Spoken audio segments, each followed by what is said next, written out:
Yesus, Engkau baik, sungguh baik, sangat baik. Yesus, Engkau baik, sungguh baik, sangat baik. Kasih-Mu tak berkesudahan, kasih-Mu kekal selamanya. Aku telah mengenal kasih karunia-Mu. Aku telah mengenal kasih karunia-Mu. Kau kaya, rela jadi miskin supaya aku jadi kaya. Hosana, Hosana bagi Yesus Allahku. Hosana, Hosana bagi Yesus Tuhanku. Oh Yesus, kami nyatakan Engkau baik, sungguh baik, teramat baik dalam hidup kami. Mari saudara dengan segenap hatimu katakan pada Tuhan, Yesus Engkau sungguh baik. Yesus Engkau baik, sungguh baik, sangat baik. Amin. Yesus Engkau baik, sungguh baik, sangat baik. Kasih-Mu tak berkesudahan, kasih-Mu, kasih-Mu kekal selamanya. Katakan, aku telah mengenal, aku telah mengenal kasih karunia-Mu. Aku telah mengenal kasih karunia-Mu. Kau kaya, rela jadi miskin supaya aku jadi kaya. Hosana, Hosana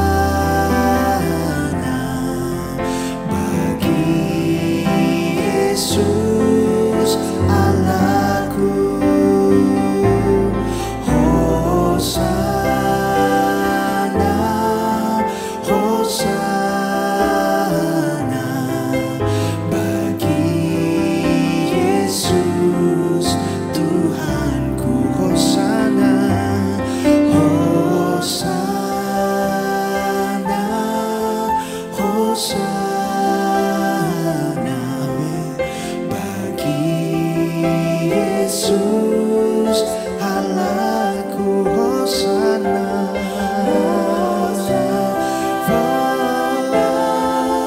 Hosana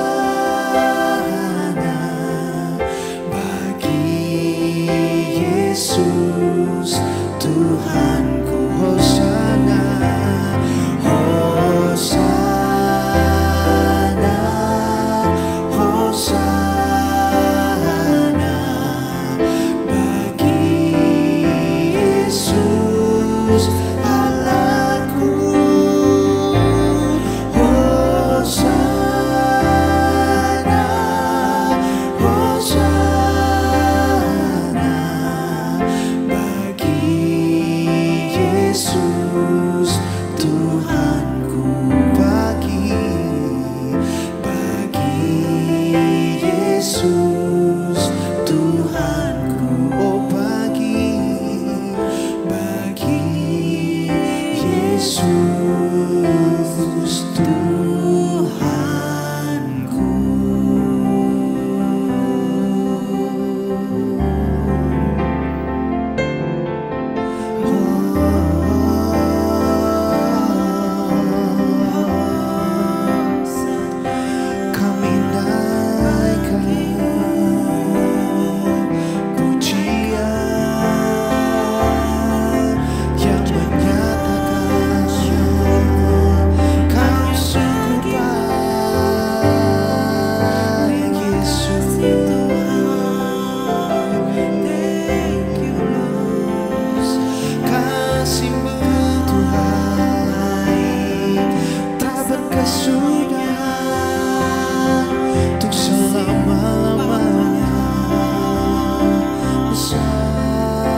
Biar saat ini mulut kita memuliakan nama Yesus, saudara.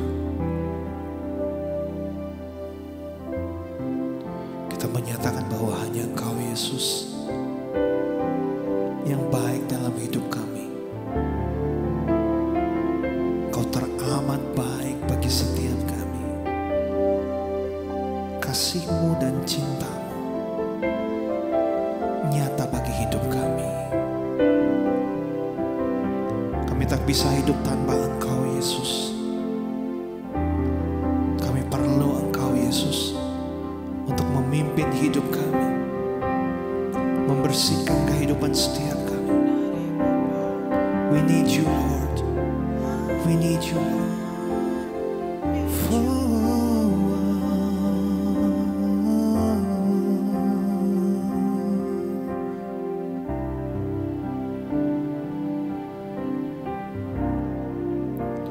Hear my prayer, oh Lord. I need you in my life. I cry to you, oh Lord. Oh Lord, please lead me to the light. Show me the way. Show me the way. Oh Lord, and cleanse me from my sin. Jesus, I need you. I need you once again.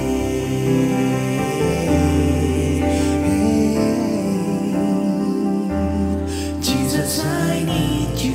I need you. I need you once again. Say, hear my prayer. Hear my prayer. Oh Lord, oh Lord, I need you in my life, and I cry to you. Oh Lord, please lead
Jesus, I need you.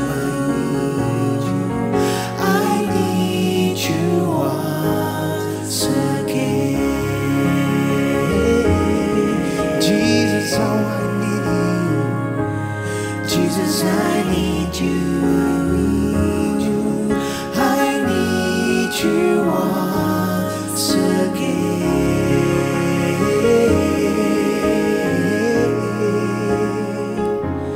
Jesus, I need you. I need you. I need you once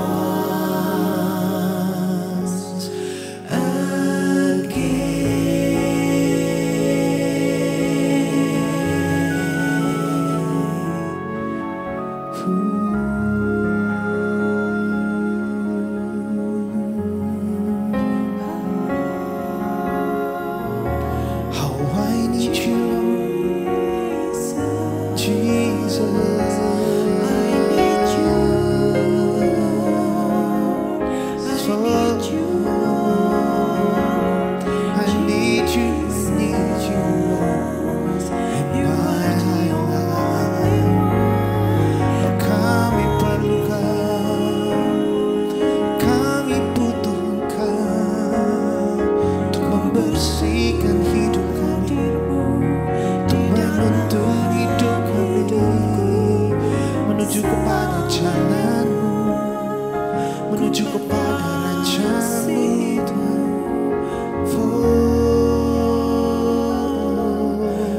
I need you.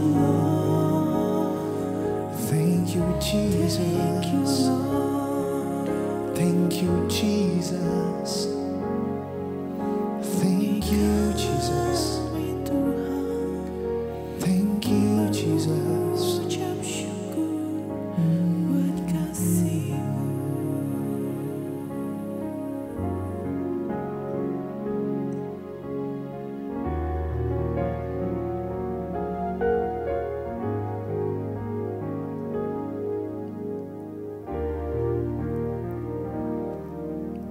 Kami percaya Kau selalu menuntun hidup kami, ya Tuhan.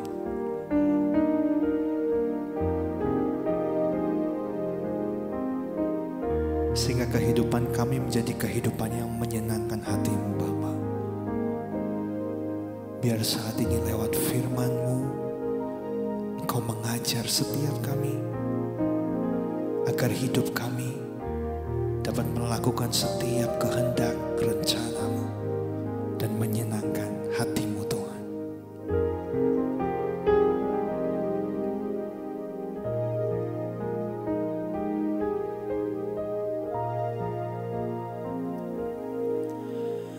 Tuhan, ku mau menyenangkan-Mu. Tuhan, bentuklah hati ini jadi bejana untuk hormat-Mu. Cemerlang bagai emas murni. Amin. Tuhan, ku serahkan hatiku. Semua Kau berikan padamu. Semua ku berikan padamu. Kuduskan, Kuduskan hingga tulus selalu, agar aku menyenangkan-Mu.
Shalom saudara, kembali lagi kita dalam program Saat Menyembah.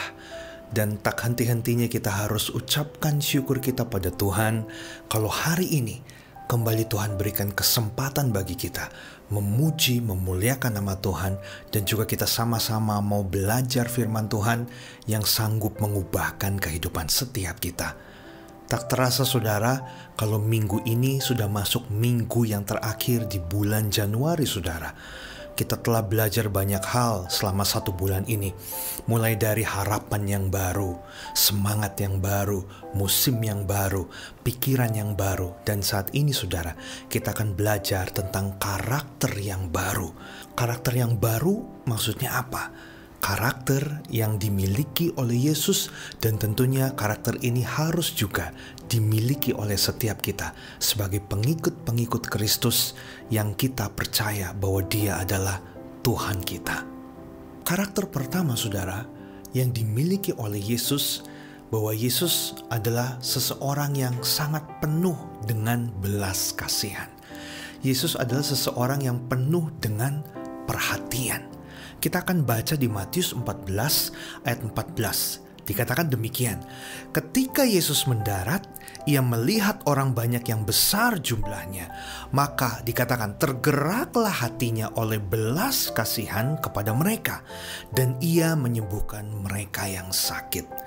Kita melihat saudara, setiap perjalanan pelayanan Yesus, pasti Yesus akan melakukan sesuatu yang didasari oleh belas kasihan yang muncul dari dalam hatinya.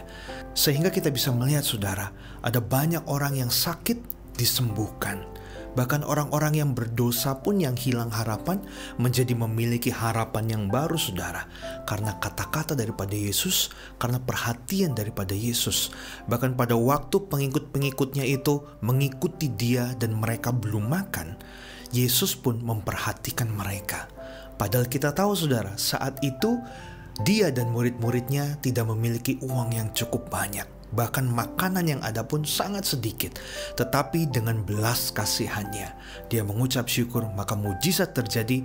Orang-orang banyak itu saudara bisa makan dengan kenyang, dengan baik. Dan hal ini yang perlu kita pelajari bersama saudara. Hendaklah setiap kita memiliki karakter seperti ini, yang penuh dengan perhatian, memiliki belas kasihan kepada banyak orang saudara. Nggak usah jauh-jauh saudara. Saat ini kita lihat siapa yang ada di sekitar kita. Mungkin teman-teman, sahabat kita, atau mungkin keluarga kita saudara saat ini. Mereka yang membutuhkan pertolongan, hendaklah kita bisa membantu mereka. Walaupun mungkin kalau sesama keluarga itu ada orang yang mungkin tidak menyukakan hati kita, atau ada seseorang yang pernah menyakiti kita saudara, tetapi orang itu membutuhkan pertolongan. Mari kita mau belajar sama-sama. Kita harus tetap peduli, memiliki perhatian, berbelas kasihan kepada orang-orang yang ada di sekeliling kita tanpa melihat mereka bagaimana, tanpa melihat mereka pernah menyakiti kita atau tidak saudara. Itu yang Yesus kehendaki ada di dalam kehidupan setiap kita. Lalu hal yang kedua saudara, yang perlu kita contoh dari kehidupan Yesus selama Dia hidup dalam dunia ini. Yesus itu kehidupannya sangat sederhana. Yesus itu belajar untuk mencukupkan dirinya dalam segala hal. Tersirat di dalam Matius 8 ayat 20. Dikatakan demikian saudara. Yesus berkata kepadanya, serigala mempunyai liang dan burung mempunyai sarang, tetapi anak manusia tidak mempunyai tempat untuk meletakkan kepalanya. Siapakah anak manusia itu? Anak manusia ini menunjuk kepada Yesus. Nah saudara, kenapa sampai dikatakan demikian? Untuk meletakkan kepalanya saja Yesus tidak punya. Kita lihat saudara, dari awal kelahirannya saja Yesus bukan lahir di tempat yang mewah. Yesus bukan lahir di hotel. Yesus bukan lahir di istana. Tapi Yesus lahir di kandang domba saudara, yang dianggap hina oleh banyak orang. Setelah itu juga Yesus orang tuanya tukang kayu saudara. Bukan konglomerat saudara. Bukan seseorang yang memiliki banyak uang atau memiliki jabatan yang tertinggi saat itu. Yesus hanya anak daripada tukang kayu saudara. Dan pada waktu Yesus melayani pun, kadangkala Yesus tidak memiliki tempat untuk meletakkan kepalanya, untuk beristirahat saudara. Bahkan saudara, Yesus pun sering lupa makan, lupa beristirahat. Dan dalam hal ini biasanya orang lain yang memperhatikan Yesus, murid-muridnya yang mempersiapkan makanan bagi Yesus. Dan keuangan itu didapat dari orang-orang yang generous saudara, orang-orang yang mau membantu pelayanan Yesus. Jadi saya mau katakan bahwa Yesus itu bukan seseorang yang kaya raya secara materi saat itu saudara. Hidupnya sangat sederhana. Hal ini yang mau Tuhan inginkan kita miliki juga dalam hidup ini. Hendaklah kita sebagai anak-anak Tuhan, kita pun menjadi orang-orang yang sederhana. Orang-orang yang belajar mencukupkan diri dalam segala hal saudara. Pada waktu kita mau melayani Tuhan, janganlah kita sibuk pusing dengan hal-hal yang berbau dengan lahiriah saudara. Makanannya apa? Lalu bajunya, pakaiannya harus bagaimana saudara? Ya berpakaian yang rapi saja. Tidak perlu menggunakan pakaian-pakaian mungkin bermerek tertentu yang berharga nominalnya sangat tinggi saudara, hanya untuk melayani. Karena Tuhan tidak melihat itu semua. Karena Yesus selama hidupnya, dia hidup sibuk untuk melakukan kehendak Tuhan, bukan untuk mencari penghidupan. Bahkan Rasul Paulus pun saudara berkata demikian di dalam Filipi 4 ayat 11. Kukatakan ini bukanlah kekurangan, sebab aku telah belajar mencukupkan diri dalam segala hal. Dikatakan, aku belajar mencukupkan diri dalam segala keadaan. Aku tahu apa itu kekurangan dan apa itu kelimpahan. Saudara, saat ini mungkin saudara memiliki harta yang banyak, tapi juga ada di antara saudara juga yang mungkin tidak memiliki itu semua. Kita mungkin berasal dari orang yang biasa-biasa saja. Tapi saya mau katakan, hal itu tidak menjadi masalah bagi Tuhan. Karena selama hidupnya Tuhan pun hidup sangat sederhana saudara. Karena itu saudara, jangan mengutamakan apa yang bisa dilihat dari luar oleh orang lain. Dengan apa yang kita pakai, berapa banyak uang yang kita miliki, berapa banyak aset yang kita punya tuh. Apalagi sampai kita menunjukkan hal itu kepada orang lain saudara. Saya rasa ini bukan karakter daripada Yesus. Kita mau belajar sama-sama menjadi orang yang sederhana, sama seperti Yesus sangat sederhana. Selanjutnya, Yesus adalah seseorang yang sebenarnya hidupnya kaya, tapi dia tidak tamak. Loh, mungkin saudara bingung. Di awal tadi saya bilang Yesus itu orangnya sederhana, bahkan miskin.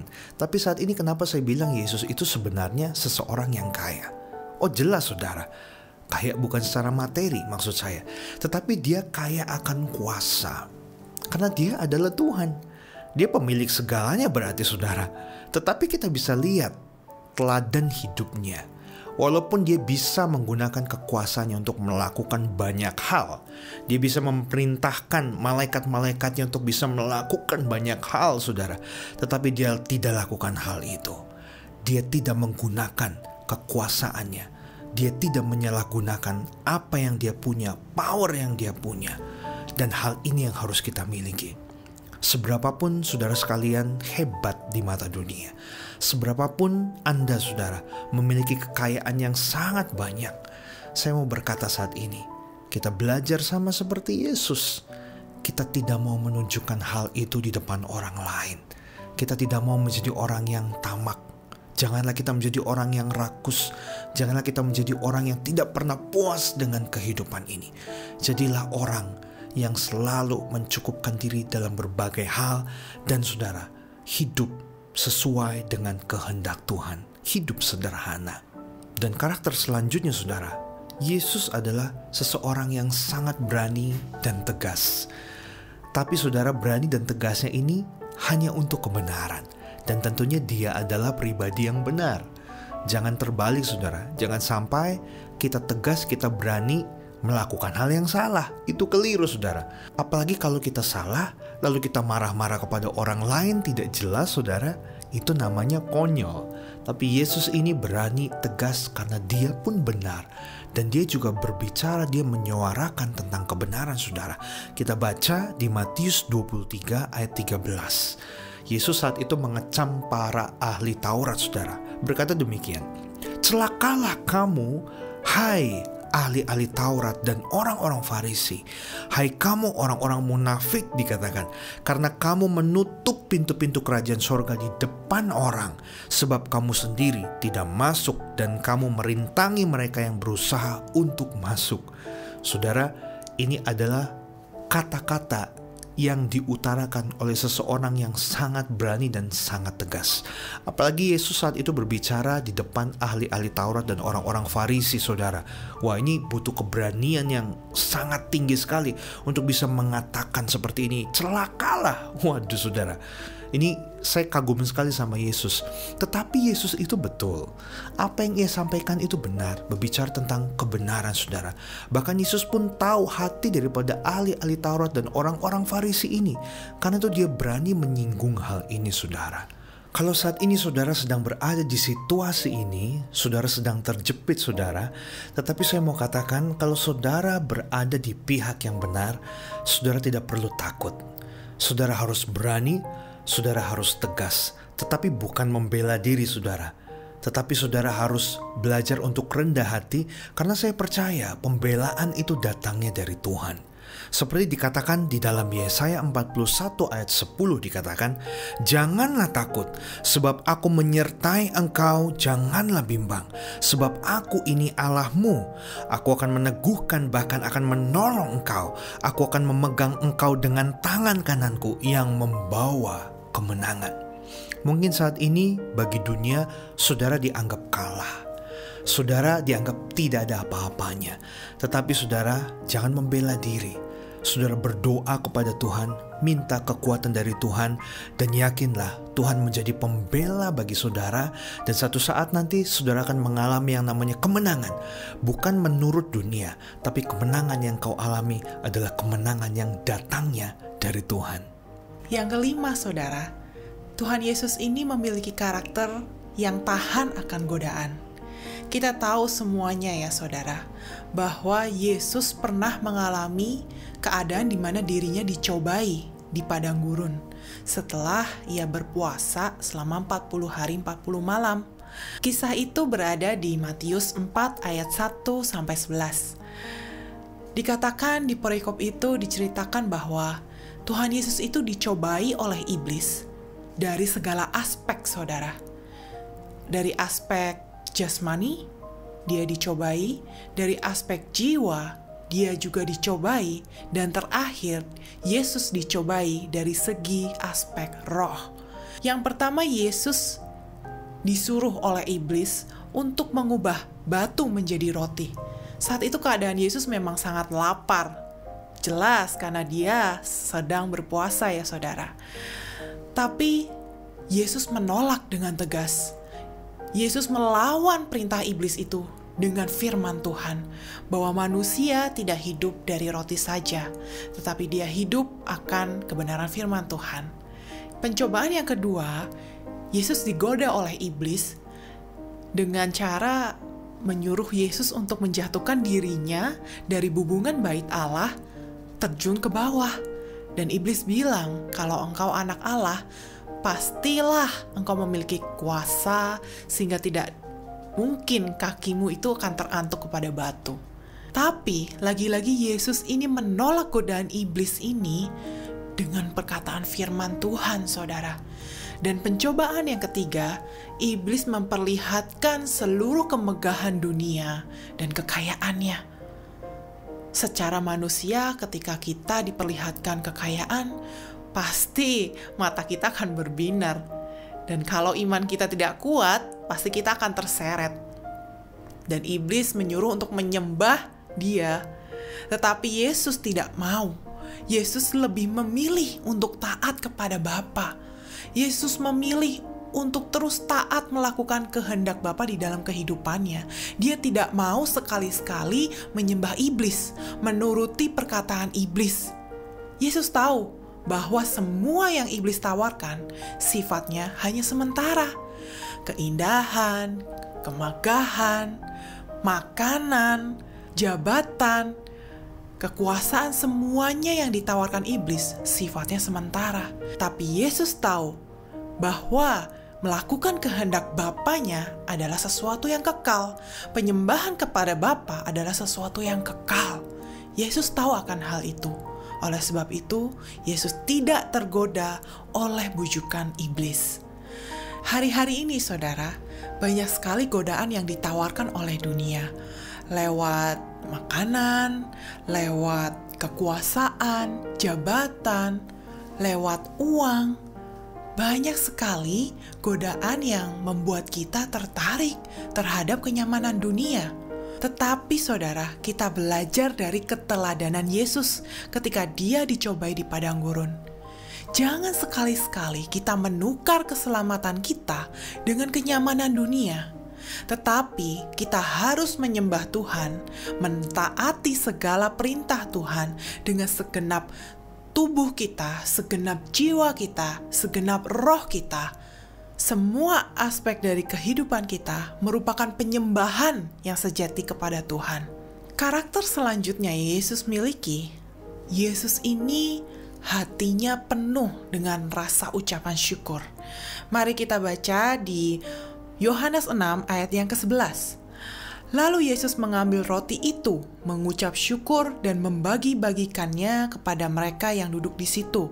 Demikian juga dibuatnya dengan ikan-ikan itu sebanyak yang mereka kehendaki. Ayat ini bercerita tentang keadaan Yesus pada waktu itu sedang memberi makan 5.000 orang. Tapi kondisinya tidak ada makanan pada saat itu. Tapi Yesus tidak melihat kekurangan yang ada. Justru lewat dari kekurangan itu, Yesus mengucap syukur kepada Bapa atas apa yang telah dimiliki saat itu. Dari ucapan syukur itulah Allah kita yang Maha Kuasa melakukan mujizatnya.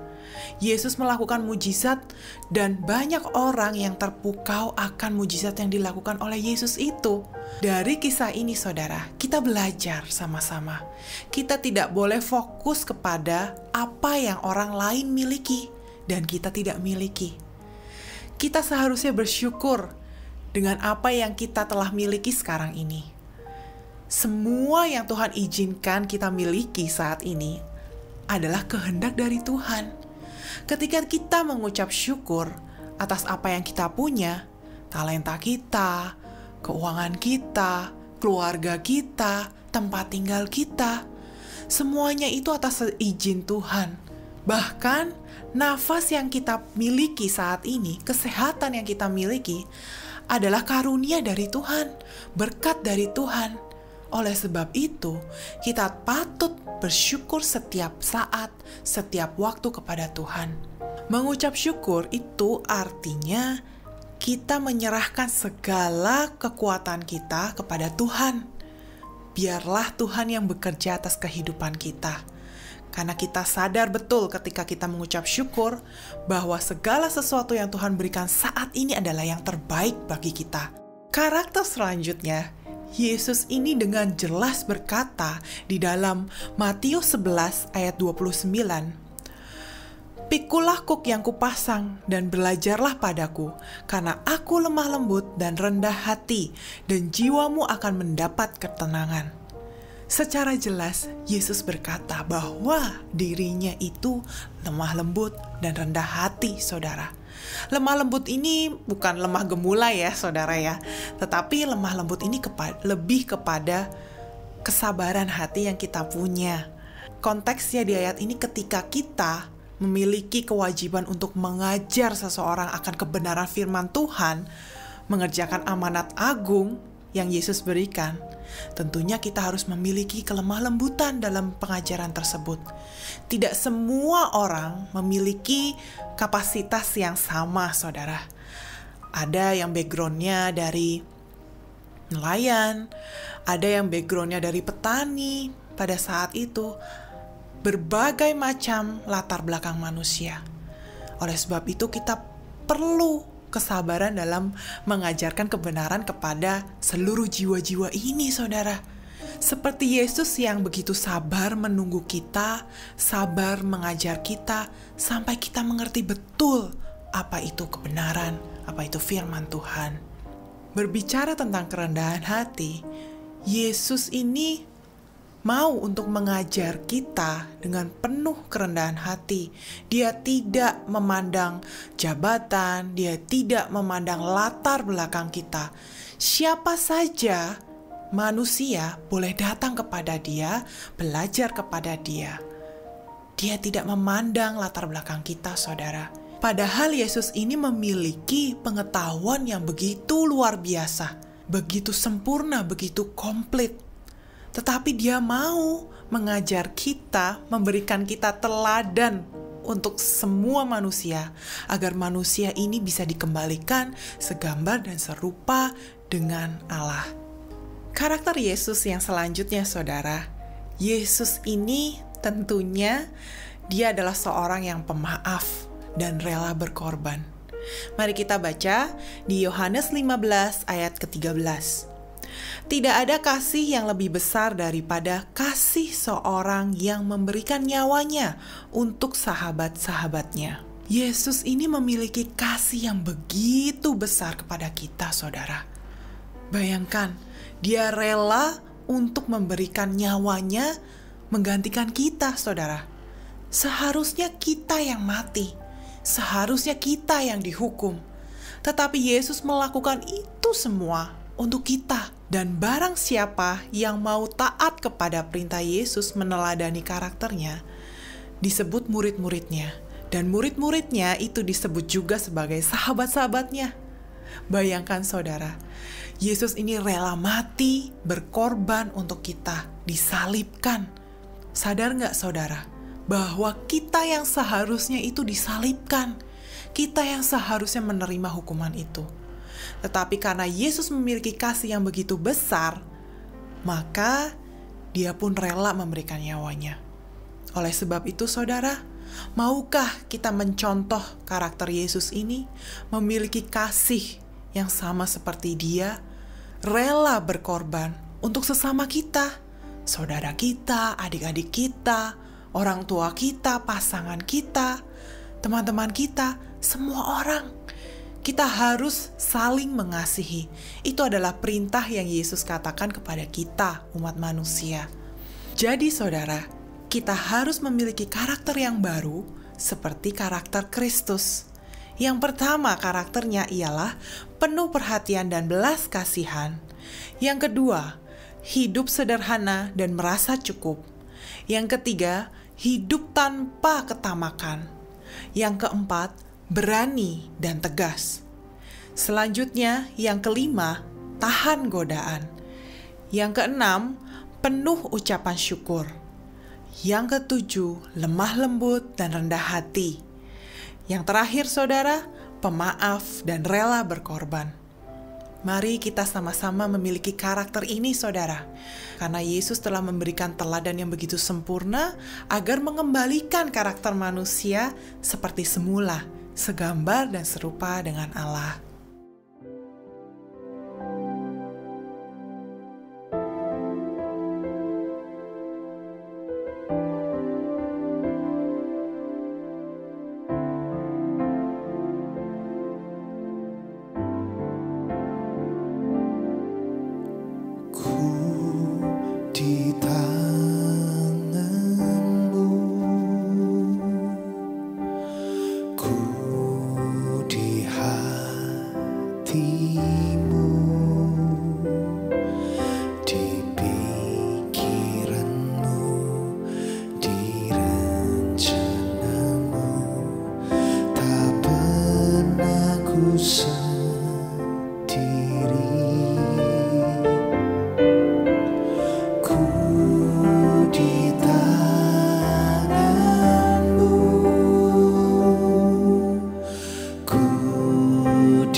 kasih Tuhan.